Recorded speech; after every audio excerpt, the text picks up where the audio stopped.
Baik, Assalamualaikum warahmatullahi wabarakatuh. Selamat pagi. Perkenalkan sebelumnya, nama saya Melda Amelia yang akan menjadi konselor dan mendampingi Anda pada konseling hari ini. Sebelumnya, boleh memperkenalkan diri terlebih dahulu?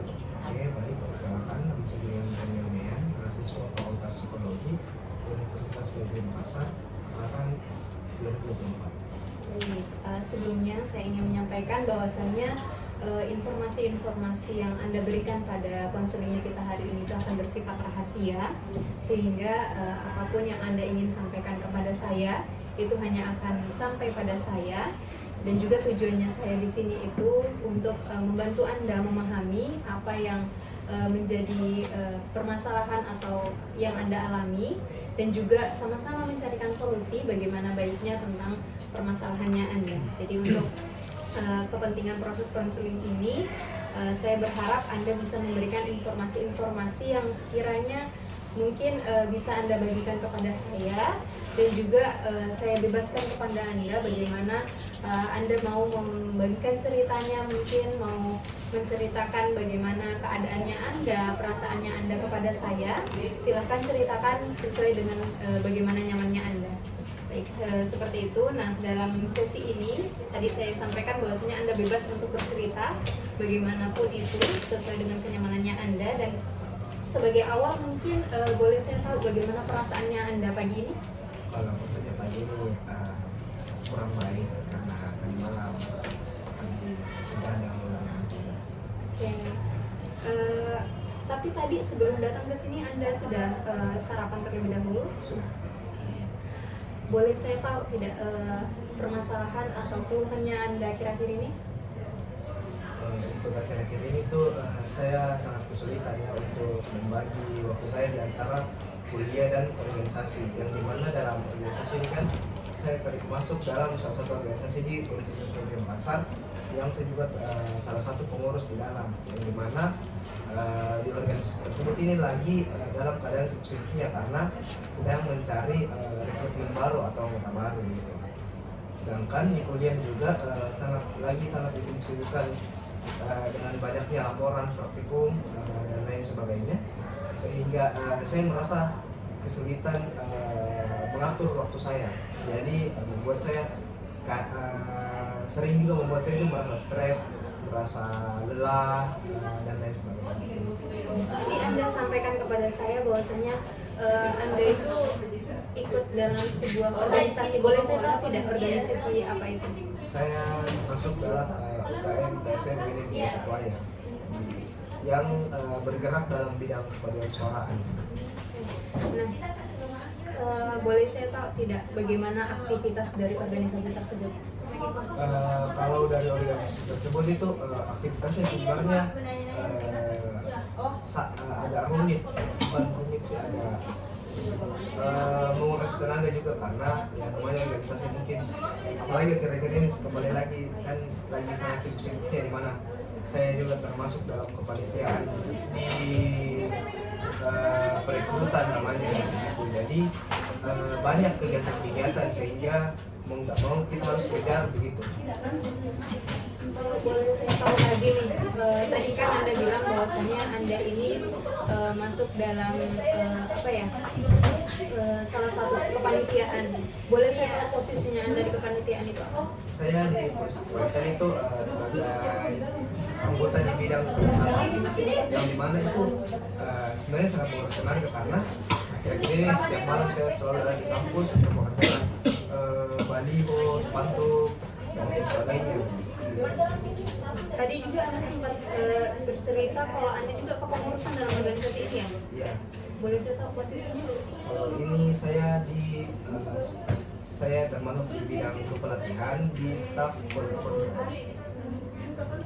Boleh saya tahu lagi tidak? Kan tadi kita bilang selain karena kesibukan organisasi ini, tapi yang membuat Anda sedikit tertekan itu karena kegiatan dalam organisasi ini itu berlawanan dengan kegiatan kuliahnya Anda. Boleh saya tahu Anda semester berapa? Semester 4. Nah, di semester 4 ini bagaimana keadaannya Anda? Maksudnya bagaimana keadaan? Kalau keadaan jujur sangat lelah, stres dan lain sebagainya, karena di semester 4 ini mungkin sangat berbeda dari semester-semester sebelumnya, di mana semester sebelumnya ini belum mendapatkan tidak sebanyak laporan-laporannya di mata kuliah sekarang, di mana tingkat kesulitannya juga menurut saya pribadi itu berbeda. Jadi mungkin saya juga kurang terbiasa, dan di mana jadwal dalam semester ini itu memang benar-benar padat. Jadi sebenarnya itulah karena jadwal di sini padat, jadi organisasi juga padat, jadi agak bertabrakan. Oke, tadi kan Anda sempat menyebutkan atau menceritakan bahwasanya Anda itu sedikit mengalami stres lah, capek, lelah. Boleh saya tahu nggak bagaimana dampaknya dengan pola tidurnya Anda, mungkin pola makan dan lain sebagainya? Oke, kalau dari pola tidur itu karena akhir-akhir ini saya selalu begadang. Kalau misalnya buat mengerjakan tugas, saya mengerjakan job desk saya di organisasi, atau mungkin dalam satu malam saya mengerjakan keduanya gitu. Itu sebenarnya ya, dampak yang saya rasakan dalam pola tidur saya itu sangat berubah daripada sebelum-sebelumnya, dimana saya pribadi sebelumnya memang kadang begadang, tapi tidak sampai merusak pola tidur saya begitu. Tapi akhir-akhir ini saya itu sampai mengonsumsi kafein atau kopi begitu. Awalnya saya cuma minum mungkin 1 gelas itu sudah cukup ya untuk menahan ngantuk. Tapi semakin kesini itu nggak tahu kenapa saya rasa kayak kalau 1 gelas ini tidak cukup ya untuk tahan ngantuk, jadi saya bikin lagi, tambah lagi. Dari yang Anda ceritakan mungkin yang bisa saya yang bisa saya tangkap bahwasannya rasa lelahnya Anda ini, rasa lelah dan juga capek stresnya tadi ini justru membuat Anda yang tadinya mengkonsumsi kafein yang bisa dalam standar 1 gelas aja cukup, tapi akhirnya tidak bisa mengatasi ya, karena mungkin kalau yang dari saya tangkap juga hal itu tuh ya pengaruh dari lelah dan juga stresnya tadi itu, jadi kafein pun nggak bisa menanggapi. Jadi saya paham juga dari bagaimana kegiatannya Anda, dan saya juga mungkin kalau saya berada di posisinya Anda di antara organisasi yang sepadat itu dan juga kegiatan tugas yang nggak berhenti seperti itu, saya rasa juga cukup berat ya. Itu. Nah, boleh saya tahu tidak sebelumnya mungkin pas kamu kan ini kuliah, sebelumnya pas mungkin SMA, SMP, pernah nggak mengalami konflik pendidikan yang seperti ini? Kegiatan di luar dari sekolah dan juga dalam sekolah sendiri. Kalau SMA sebenarnya tidak, karena saya mungkin beda ya dalam sistem pendidikannya di SMP, SMA maupun kuliah. Di mana saya waktu SMP, SMA itu jujur saja saya lebih banyak lebih santai atau lebih banyak bermain. Tapi semenjak masuk di kuliah memang sudah lebih jarang bermain begitu serius. Bahkan kayak malah kerja tugas atau segala macam. Kalau dulu SMP dan SMA itu saya mungkin hampir tidak pernah sih merasakan konflik seperti masalah pendidikan. Mungkin sempat beberapa kali, cuman tidak separah sekarang ya, dimana harus membagi waktu saya dan sebagainya. Dulu juga saya sempat masuk, saya juga ada di salah satu komunitas yang masuki hingga sekarang, itu komunitas kegerejaan. Tapi menurut saya itu komunitas tersebut tidak sampai mengganggu sih, karena dia lebih ke bergerak di bidang pelayanan aja begitu. Jadi tidak ada kewajiban, tapi tergantung dari kitanya begitu. Itu kalau memang mau ikut. Jadi tergantung pelonggaran juga ya, misal ada kesibukan lain yang apa-apa ditinggalkan. Boleh saya tahu nggak, berarti apa yang Anda rasakan ini yang saat ini di semester 4 dan juga bersamaan dengan kegiatan organisasi ini baru pertama kali Anda rasakan? Maksudnya kayak stres seperti ini, capek? Iya, baru pertama kali, karena organisasi sebelumnya mungkin saya belum pernah masuk organisasi sebelumnya, baru pertama kali. Kalau komunitas yang pernah seperti tentang komunitas gereja, tapi mungkin karena dia komunitas jadi dia tidak serumit atau seketat dari organisasi gitu. Boleh saya tahu tidak bagaimana tanggapannya orang tua atau orang di rumah lah melihat kamu, ada nggak perubahan-perubahannya? Kalau dari orang tua itu sempat sih menegur, bukan menegur sih, lebih kayak memberitahu saya gitu. Dia bilang, kenapa kayak akhir-akhir ini kayak tambah kok ini kita pendiam kok ini. Karena saya kalau di rumah kan lebih ke istilahnya sering ganggu ini ganggu itu, kejadian dan sebagainya. Sampai kira-kira ini mungkin karena saya merasa kayak kalau di luar saya sudah menghabiskan banyak energi, dari kayak di rumah ini kayak muka santai, relax, istirahat begitu. Dan mungkin karena kalau sekali energiku jadi kayak tidak kuat mak juga untuk menghabiskan energiku ini di rumah. Lagi gitu. Apa namanya tadi kan yang boleh tahu nggak yang bertanya ke kamu tadi itu siapa? Itu ibu. Ibu. Terus kamu jawabnya gimana ke ibu? Saya jujurnya saya nggak jawab bagaimana sekali sih, karena mungkin juga tidak mau dibikin khawatir orang tua, yang dimana sebenarnya awalnya saya tidak diizinkan masuk ke dalam organisasi awalnya. Iya. Tapi karena apa ya, karena saya memang betul-betul berminat lah di bidang tersebut, jadi kayak mungkin orang tua juga akhirnya bilang ya ini poin baik ketika kesehatan dan sebagainya. Cuman saya apa ya, itu misalnya kayak bilang iya aman di orang tua. Jadi waktu orang tua tanya itu lagi saya bilang aman sih, karena tidak mau ini orang tua bilang khawatir atau mungkin takutnya juga dia marah, bilang harusnya dengar dari awal gitu. Berarti kamu jaga apa ya istilahnya kayak komitmennya kamu, prinsipnya kamu ya. Awal mau ikut berarti ya harus saya selesaikan nanti. Boleh nggak sih tahu bagaimana keadaan di rumah antara kamu dengan orang tua? Kalau orang tua itu selalu support sih apapun yang kita lakukan, anak-anaknya jadi di bidang pendidikan juga apapun kebutuhannya juga, orang tua ini berusaha mungkin untuk memenuhi. Oke, jadi yang saya pahami mungkin yang kamu ceritakan tadi kan kamu di luar udah menghabiskan waktu, terus habis itu kamu pulang ke rumah, kamu apa namanya ada perubahan lah yang disadari oleh orang-orang yang terdekatnya kamu gitu sih. Jadi yang saya rasa ini mungkin karena kita tahu bahwasanya keluarga kamu itu adalah tempat pulangnya kamu, akhirnya kamu memilih untuk menjadi versi yang kayak capeknya kamu, lelahnya kamu kasih lihat di situ ya. Padahal kalau di luar mungkin kamu buka semua itu karena kamu rasa mungkin di keluarganya kamu itu adalah tempat ternyamannya kamu dan tidak bisa kamu dapat di luar seperti itu. Boleh saya tahu nggak selain dari keluarga ini yang memberikan support, mungkin juga yang memberikan backingan yang tempatnya kamu pulang, ada nggak orang-orang di luar misal teman atau orang spesial yang menjadi tempatnya kamu pulang juga? Sebenarnya kalau hubungan begitu banyak banget sebenarnya, termasuk keluarga selain ayah ibu, termasuk kakak saya selalu apa ya bertanya juga kayak gimana sih, ada yang bisa dibantu kan begini aman begini aman begitu. Kalau dari kakak itu sih. Kalau teman juga saya jujur nyaman sekali sama teman kayak sekarang, dimana juga termasuk di teman komunitas gereja saya. Jadi sebenarnya di komunitas gereja saya juga itu saya merasa kayak lebih apa ya, itu juga tempat komunikasi di situ. Kayak mungkin sudah kini jarang karena kesibukan dan sebagainya, tapi itu dulu tempatku juga sebagai recharge energi gitu. Kalau yang lain mungkin dan pasangan juga selalu disupport dan lain sebagainya. Berarti kamu sebenarnya dapat dukungan-dukungan itu ya. Boleh saya tahu nggak selama proses dari apa namanya di semester 4-nya kamu ini mungkin yang banyak kegiatan bertabrakan dengan organisasi ini, banyak nggak atau ada nggak suatu permasalahan yang membuat kamu rasa ini nih yang pancing kak jadi tambah capek?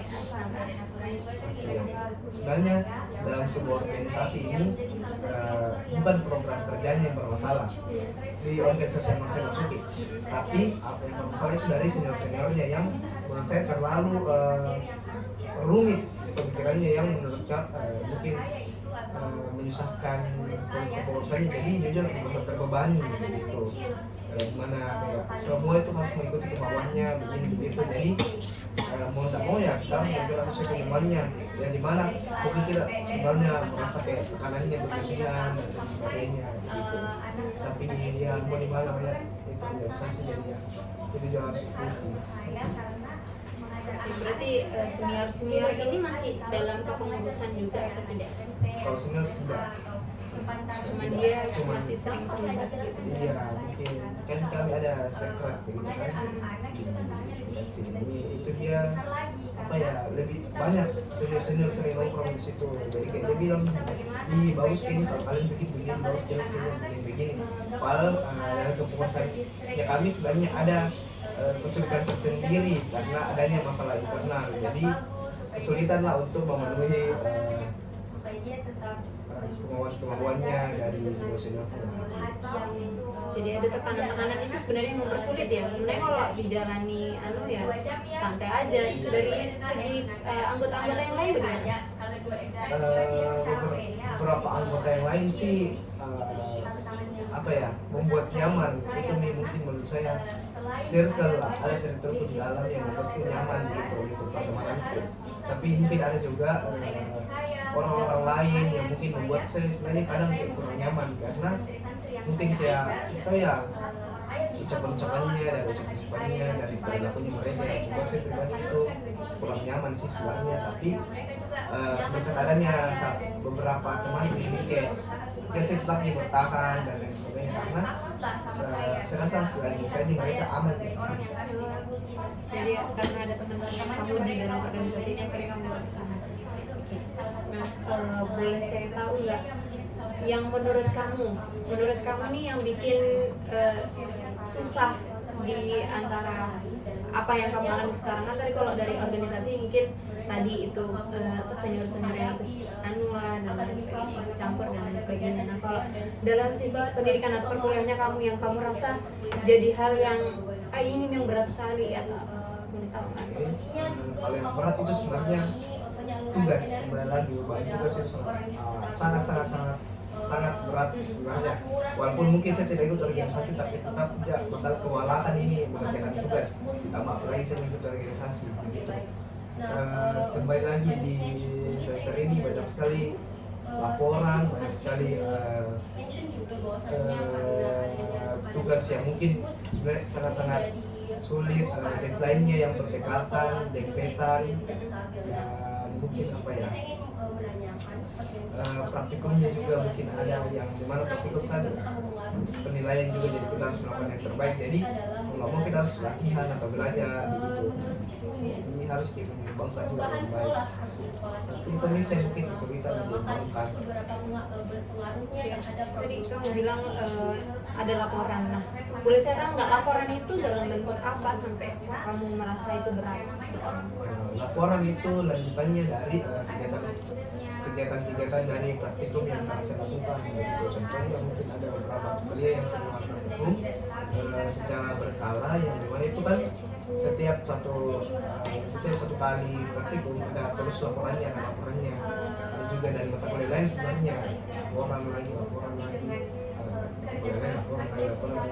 yang dimana kan saya juga mahasiswa psikologi ya, jadi dalam semester ini itu ada mata kuliah seperti wawancara, kreatif, dan lain kualitatif yang mungkin bakal banyak membuat kita itu melakukan atau membuat transkrip atau verbatim begitu, yang jujur sangat melelahkan sih. Kayak saya bahkan pernah mengerjakan salah satu mata kuliah itu dalam kayak saya ini akhir-akhir ini bahkan selalu bawa laptop kemanapun dan dikerjakan itu verbatim, kayak karena kalau sayang waktu jika misalkan saya tidak bawa laptop itu kayak pasti bakal pakai itu laptop. Jadi kamu ambil waktu-waktu luangmu itu buat nyicil yang tugas-tugas itu ya? Misalkan kayak pernah baru-baru ini hari Rabu yang lalu itu kan saya mengikuti salah satu job di kegiatan organisasi gitu. Nah di situ sebelum kan kami disuruh datang dari jam 4 subuh. Nah dari jam 4 subuh ini kami disuruh bersiap. Nah di situ masih ada juga verbatim transkripku belum selesai, jadi bawa terusin laptop bawa. Jadi pas mereka semua siap-siap, saya siap-siap paling pertama, terus saya dengar sebelum saya berangkat juga saya dengar dulu, saya baca dulu sedikit biar mungkin kayak 2-3 menit, tapi yang penting ada progresnya dulu gitu. Itu sebenarnya caranya kamu ya.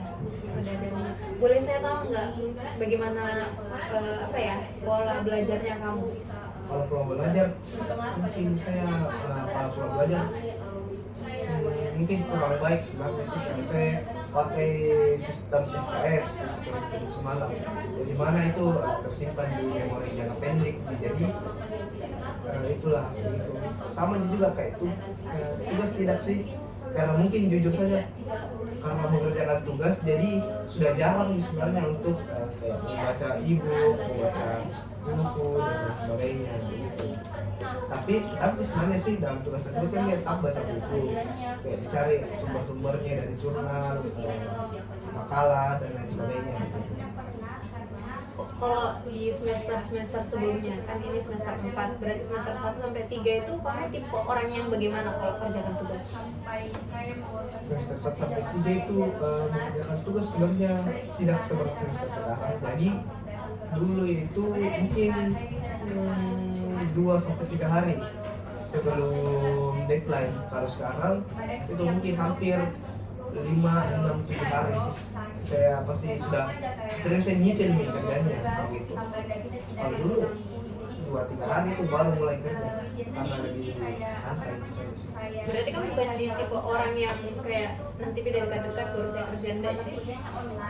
Sebenarnya sih tidak begitu, tapi karena mungkin kesulitan dalam satu tugas sehingga tugas lain ini numpuk karena belum sempat dikerjakan. Ternyata tugas ini, jadi ini juga job desk di sini, job desk di sini, jujur kewalahan. Jadi walaupun saya pribadi tidak menunda-nunda, tapi tetap menumpuk. Dari yang kamu rasakan lelah, capek tadi ini, bagaimana caranya kamu akhir-akhir ini untuk mengatasi hal itu supaya tetap, kan maksudnya ini kan semesternya masih berjalan, bagaimana cara kamu untuk tetap bertahan? Akhir-akhir ini kamu lakuin apa? Akhir-akhir ini itu sih, kalau saya selalu tak bawa laptop kemana-mana, bahkan pergi kemanapun sih, biar pergi nongkrong bawa laptop, bukan nongkrong, bahkan saya pergi nongkrong, kayak pergi pokoknya kegiatan begitu saya bawa laptop. Jadi kalau ada senggang masuk kerja, sampai saya selalu bilang di Julian selalu sama laptop terus, begini. Jadi kayak mungkin itu, tapi nah itu strategi menurutku ya memang sih mampu maksudnya untuk atasi tugas-tugasnya kita, untuk atasi pekerjaan kita, tapi tetap membebani karena capekku ini harus kerja tugas, dipanggil nih, wih jalan nanti gitu. Jadi kayak terbebani lah begitu, jadi tidak dijalani dengan enjoy. Ya kan sebenarnya kalau begitu kan sebenarnya kalau tugas ataupun kegiatan organisasi sebenarnya harus ke enjoy supaya terlewati dengan baik, tapi ini agak sulit untuk dilewati dengan enjoy gitu. Jadi kayak berpenampilan di depan pun kamu masih bawa beban gitu ya? Kalau berpenampilan Maksudnya kan kamu kamu ikut suatu organisasi itu tampil kan tadi seni namanya. Itu berarti kamu kayak penampilan di depan semua orang, tapi ternyata kamu lagi capek banget. Kan saya itu lagi saya kan termasuk di salah satu bidang pelatihan yang kemarin ini saya selalu harus standby untuk membantu di tiap suara begitu. Jadi di tiap job itu mungkin bakal sering aktif sih, jadi yang mau nggak mau harus tetap ikut, karena itu job desk juga. Nah, yang boleh saya tahu nggak selama proses ini ada nggak yang kamu rasa pernah sampai kayak capek sekali akhirnya kesehatannya menurun atau apa? Ya mungkin sekarang ya sudah kemudian bahkan kalau flu itu dan lain sebagainya itu bahkan sudah 1-2 minggu belum sembuh. Karena saya sudah bilang kok, orang tua bilang minum obat, Tapi obat ini katanya dari orang tua bilang efek sampingnya ini bikin mengantuk. Jadi saya tidak mau minum karena kalau bikin mengantuk malahan nggak bisa kadang kerja tugasku, nggak bisa kadang ini. Jadi palingan saya konsumsi kayak vitamin supaya setidaknya agak bugar lah. Tapi mungkin masih belum cukup karena ya harusnya istirahat sebenarnya, tapi begitu lagi kembali tidak ada waktu, tidak ada dipaksakan saja. Dari segi berarti yang dari saya tangkap awal ini kita ini dari apa namanya di semester mulai dari semester 4 ya, dan juga berjalannya organisasi ini kita ini apa ya, mengalami kayak stres akademik lah juga, dan juga kelelahan mungkin secara fisik maupun mentalnya kita karena ada tekanan-tekanan dari luar, baik dari organisasi ataupun tugas-tugas dari perkuliahan itu. Nah, boleh saya tahu tidak, berarti sekarang keadaannya Anda ini masih full dengan tugas juga? Iya, sampai sekarang. Berarti untuk istirahat bagaimana kita biasanya? Istirahat Kayak tidurnya bagaimana? tidak sih, kalau untuk pola tidur itu masih tetap dijaga sampai sekarang. Jadi ya istirahat palingan di saat kayak satu tugas selesai mungkin saya kayak pejamkan 15 menit lanjut lagi, atau mungkin palingan 1-2 jam lah paling lama saya istirahat kayak ini. Sampai 2 jam saja? Enggak sih, 3 jam lah mungkin, harus sampai 3 jam lah. Karena mungkin biasa tidur kayak gini itu jam 3, jam 4 lah. Baru kan jadwal kelas itu kan jadwal pagi terus, jadi ya bangun pagi. Dan saya kalau sudah bangun sulit lagi kembali tidur. Jadi kayak misalnya setelah kelas mau tidur sudah nggak bisa, jadi ya tugas lagi gitu. Berarti kita walaupun ngantuk di pagi hari kita nggak bisa kasih tidur dini tak? Kalau pagi hari, Maksudnya kayak sudah kegiatan gitu, Iya. ada waktu terus kita pakai buat tidur nggak bisa? ya kalau misalnya sudah berkegiatan begitu nggak bisa karena merasa kayak energiku lagi. Di atas atasnya kayak lagi. Iya, jadi kayak nggak tahu nah mungkin walaupun sebenarnya capek lelah, tapi kayak tetap sih nggak bisa istirahat. Ya nggak tahu dia sebenarnya Iya. kenapa. Nggak mungkin saya paham bahwa kan kita kalau lagi apa namanya istilahnya kayak membara-membaranya energi, apalagi siang ya. Kalau siang kan memang kadang juga capek-capeknya kita.